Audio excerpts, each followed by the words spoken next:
Labari da ɗumi-ɗuminsa bayan waɗanda aka yi wa rusau a jihar Kano sun gudanar da addu'ar rusa wannan gwamnati, sai gashi gwamnatin jihar Kano ita ma tana addu'a domin nasara ga kotu.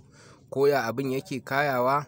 Ku biyo mu yanzu a wannan channel ɗin namu mai suna Abba Halifa Tantan domin ku ji yadda take kayawa a Kano. Kafin ku shiga ku yi mana subscribers, ku danna alamar ƙararrawa domin samun sabon shirye-shiryenmu da zarar mun ɗaura.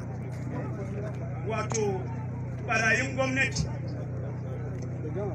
'yan murɗan ƙuri'a, 'yan murɗan zaɓe, Allah ya yi hukuncin ma ba su yadda ba, sun kai ƙara kotu.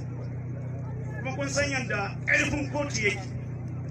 Duk lokacin da kotu ta ƙi gaskiya, in ta yi ɓarna ba a san wanda zai iya gyara ta, in dai ba Allah ba. Da haka cikin addu'ar da muka yi da roƙon da muka yi wa Allah shine wannan shari'a Allah ka ba mu nasara a kanta. Amin. Dukkanin shari'o'in da 'yan majalisunmu suka kai kotu, Ubangiji tabaraka wa ta'ala ka ba mu nasara a kanta. Amin. Saboda haka sannan sabon babba, duk wani ɗan kwankwasiya na gaskiya iri na wanda ya yarda cewa ya zaɓi gwamnatin nan don ta yi aiki. Ba wai ya zaɓi gwamnati don sai ta ba shi aiki ba, ya zaɓi gwamnati don ta yi wa al'umma aiki.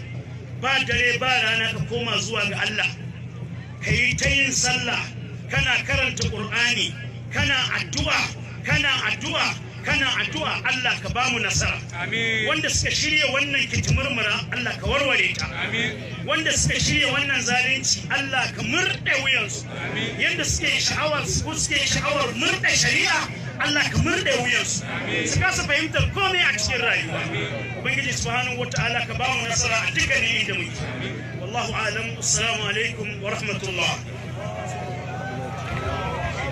Malam kenan inda ya gama kammala jawabinsa wanda ya jagoranci wannan da aka ku ci gaba da bibiyar mun ci gaba da kawo muku yadda take kasancewa a wannan za a iya cewa